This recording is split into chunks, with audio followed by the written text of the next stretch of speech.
అసెంబ్లీలో ఎమ్మెల్యేలు ఎమ్మెల్సీలకు work shop జరుగుతోంది. అసెంబ్లీ స్పీకర్ అయ్యన్న పాత్రుడు అధ్యక్షతన ఈ కార్యక్రమం జరుగుతోంది. సీఎం చంద్రబాబుతో పాటు మంత్రులు, ప్రజాప్రతినిధులు పాల్గొన్నారు.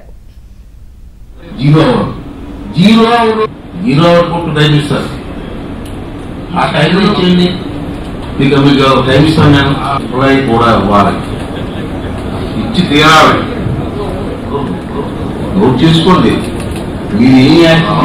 ఇవన్నీ కూడా చెప్పాలని తీసుకుంటే షార్ట్ టైంలో పెట్టాం. నా రిక్వెస్ట్ ఏంటంటే ఎమ్మెల్యేలందరినీ కూడా విశాఖపట్నం ఏపీ అసెంబ్లీలో ఎమ్మెల్యేలు ఎమ్మెల్సీలకు వర్క్ షాప్ జరుగుతోంది. అసెంబ్లీ స్పీకర్ అయ్యన్న పాత్రుడు అధ్యక్షతన ఈ కార్యక్రమం జరుగుతోంది. సీఎం చంద్రబాబుతో పాటు మంత్రులు, ప్రజాప్రతినిధులు పాల్గొన్నారు. ఇదే అంశంపై మరింత సమాచారం మా ప్రతినిధి పూర్ణ అందిస్తారు. పూర్ణ, బడ్జెట్ లో ఏ అంశాలు పొందుపరుస్తారు, బడ్జెట్ లో ఏ విధంగా వ్యవహరించాలి అనే దాని మీద మొత్తం కూడా ఈ సమావేశం కూడా కొనసాగుతుంది. ప్రధానంగా చూస్తే కనుక దాదాపు 84 మంది కొత్త ఎమ్మెల్యేలు ఈసారి గెలవడం జరిగింది. వీళ్ళందరూ కూడా అసలు బడ్జెట్ పట్ల అవగాహన ఎలా ఉండాలి అనే దాని మీద కూడా నిపుణులు, అలాగే ఎవరైతే సీనియర్స్ ఉందో వాళ్ళందరి చేత కూడా మాట్లాడించేందుకు కూడా మొత్తం కార్యక్రమానికి శ్రీకారం చుట్టారు. ఇదే అంశానికి సంబంధించి మనతో మాట్లాడటానికి ఎమ్మెల్యే గోజు శిరీష్ గారు ఉన్నారు. ఆవిడని మరిన్ని వాళ్ళు, మేడం మీరు కొత్తగా ఎన్నికయ్యారు, ఎలా ఉండబోతుంది? అసెంబ్లీలో చాలా మటుకు తెలుసుకోవాల్సిన విషయాలు ఈరోజు మొత్తం కూడా ఇక్కడ చెప్పే పరిస్థితి ఉంది. మొదటి నుండి ఇప్పుడు దాదాపు ఒక 2 లక్షల మంది ప్రజలకి రిప్రజెంట్ చేస్తున్న ఎమ్మెల్యేలకి రాష్ట్రంలో ఏం జరుగుతుంది, అన్ని రకాల, ముఖ్యంగా బడ్జెట్ 5 సంవత్సరాల అరాచకం తర్వాత మొట్టమొదటిసారి కూటమి ప్రభుత్వం ఈరోజు వచ్చాక బడ్జెట్ మీద అవగాహన కల్పిస్తుంది. ఏ శాఖలకి ఎంత కేటాయిస్తున్నారు, రేపు ఉదయం ప్రజలకి అలాగే ప్రతిపక్షాన్ని కూడా ఎదుర్కొనేలా ఈరోజు ప్రతి ఒక్కరికి కూడా ఒక అవగాహన సదస్సులు నిర్వహిస్తున్నారు. దీన్ని బట్టే ఈరోజు కూటమి ప్రభుత్వానికి ఇటు ప్రజల పట్ల, రాష్ట్రం పట్ల, ముఖ్యంగా మాలాగా దాదాపు 80కి మించి ఎన్నికైన మొదటిసారి ఎన్నికైన ఎమ్మెల్యేల పట్ల మాకు అవగాహన కల్పించడం అన్నది వాళ్ళ రెస్పాన్సిబిలిటీని అర్థం చేస్తుంది. అయితే గత 5 సంవత్సరాలు ఒక ఎమ్మెల్యేలు అంటే తిట్టాలి, తిట్టించుకోవాలనే కాన్సెప్ట్ తప్పితే కనీసం బాధ్యతాయుతంగా వ్యవహరించలేని జగన్మోహన్ రెడ్డి గారు ఈరోజు అసెంబ్లీ సమావేశాలని ఎగరగొట్టడానికి చాలా ఆశ్చర్యంగా ఉంది. ఎందుకంటే ఏ రోజు ప్రజల గురించి, రాష్ట్రం గురించి ఆలోచించలేదు. ఆయన పదవి, ఆయన అధికారం గురించి ఆలోచించే వ్యక్తి కాబట్టి ఎంతసేపు ప్రతిపక్ష హోదా అని అంటున్నారు. ఆ ప్రతిపక్ష హోదా అనేది ఒక సర్టిఫికెట్ కాదండి, ప్రజలు ఇచ్చేది. ఈరోజు 11 మందితో మిమ్మల్ని ఎన్నుకున్నాక ఆ ఓటర్లకనే కనీసం సమాధానం చెప్పడానికి, వారి బాధ్యత వహించడానికి మీరు ఈరోజు అసెంబ్లీకి రావాల్సింది. కానీ 24 గంటలు ఎంతసేపు తిట్టడం, తిట్టించుకోవడం, అసెంబ్లీలోని మహిళల పట్ల కించపరచడం అనే 5 సంవత్సరాల అసెంబ్లీల తర్వాత ఈరోజు ఈ అసెంబ్లీలో అందరికీ ఒక బాధ్యతాయుతంగా, పార్టీలకు అతీతంగా ప్రతి ఒక్కరికి మేమేం చేస్తున్నాం, బడ్జెట్ అంటే ఏంటి, ఒక రాష్ట్రాన్ని ముందుకు తీసుకెళ్లే బడ్జెట్ మీద అవగాహన కార్యక్రమాలు అనేది అందరికి నేర్పించడం ఒక మంచి అవకాశంగా మేము భావిస్తున్నాం. అంటే చాలా మంది ఈసారి దాదాపు 84 మంది కొత్త వారు వచ్చారు. వాళ్ళందరూ కూడా చాలా మంది కూడా అసలు బడ్జెట్ అంటే కూడా తెలియని పరిస్థితి కూడా చాలా మందికి ఉంది. వాళ్ళందరూ కూడా ఈ రోజు అవగాహన కల్పించేందుకు కూడా ఈ కార్యక్రమం ఏర్పాటు చేశారు. ఎలా ఉంటుంది అనుకుంటున్నారు? ప్రతి ఒక్కరికి కూడా మీరు అన్నట్టు బడ్జెట్ అనేది ఒక రాష్ట్ర భవిష్యత్తుకు నిర్ణయించింది. దాని పట్ల ఎన్నికైన మాలాంటి కొత్త ఎమ్మెల్యేలకి పూర్తిగా చాలా స్పష్టంగా అర్థమయ్యే రీతిలో ఈరోజు స్పీకర్ గారు, ముఖ్యమంత్రి గారు, అలాగే పార్లమెంటు నుంచి వచ్చే ఒక కమిటీలతో మా అందరికీ ఎక్స్ప్లెయిన్ చేయడం అనేది చంద్రబాబు నాయుడు గారికి ఇటు మా పట్ల, ఇటు రాష్ట్రం పట్ల ఎంత బాధ్యతగా ప్రవర్తిస్తున్నారో ప్రజలందరూ కూడా అర్థమవుతుందండి.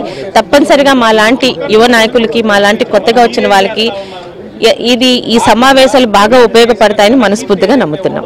సార్, మీరు మోస్ట్ సీనియర్ లీడరు, అలాగే సీనియర్ శాసనసభ్యులు కూడా ఇక్కడ ఈరోజు శిక్షణ తరగతి ఏ విధంగా ఉండబోతున్నాయి? సో ఎందుకంటే 84 మంది కొత్త సభ్యులు, వాళ్ళకి శాసనసభలో ప్రశ్నలు ఎట్టేయాలా, షార్ట్ నోటీసులు ఎట్టివ్వాలా, స్పెషల్ మెన్షన్స్ ఎట్టి చేయాలా, బడ్జెట్ ప్రిపేర్ అయ్యి, బడ్జెట్లో ఈరోజు అన్ని డిపార్ట్మెంట్స్ ఉన్నాయి, దాన్ని ఎట్లా ప్రిపేర్ కావాలా, ఎట్లా శాసనసభలో వాళ్ళ చాతుర్యం చూపించాలా అనే దానికోసం ట్రైనింగ్, దాన్ని కూడా బాయ్కాట్ చేశాడు జగన్మోహన్ రెడ్డి. ఆయన శాసనసభ్యుని కూడా పోనీకుండా ఆఫీసిస్ట్. ఆయన ఎట్టా పిరిగి బందా, ఆయన రానంటున్నాడు. ఆయన సెట్టింగ్ ఇంట్లో వేసుకున్నాడు. ఆయన చెప్తున్నాడు శాసనసభ ఇక్కడ జరిగితే ఇక్కడికి రావాల్సిన అవసరం లేదంట. ఆయన ఇంట్లో మీడియా ఉందంటే సాక్షిని ఎదురుగా పెట్టుకుని, సాక్షిని సాక్ష్యంగా పెట్టుకొని ఒక సెట్టింగ్, అసెంబ్లీ సెట్టింగ్ వేసుకుని ఇంట్లో కూర్చుంటాడట. ఇప్పుడు ఏంటంటే పరిస్థితి అల్టిమేట్ గా ఆ 11 మంది నియోజకవర్గ ప్రజలు కూడా మా కర్మ ఎందుకు గెలిపించాము ఇతన్ని అంటే ప్రజలు ఎన్నుకునేది శాసనాలు చేసే చట్టసభ, ఆ సభలో సభ్యత్వం. ఆ సభ్యత్వం నాకు అవసరం లేదనంటే ఇటువంటి కేసు మనం ఎక్కడ చూడలే.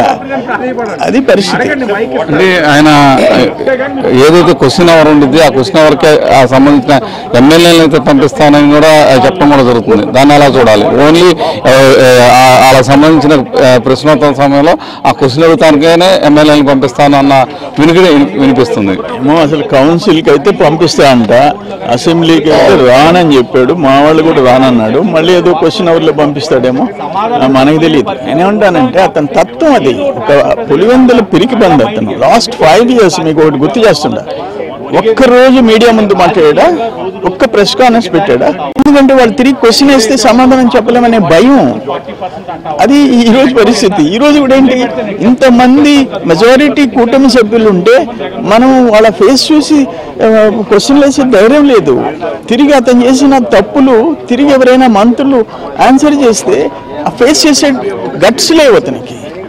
దురదృష్టం అది. ఇప్పుడు ఆయన టైప్ ఏంటంటే తిరుమల సెట్టింగ్ ఇంట్లో వేసుకొని, తిరుమలకు నేను పోవాల్సిన అవసరం లేదు, ఇంట్లో సెట్టింగ్ వేసుకున్నాడుగా.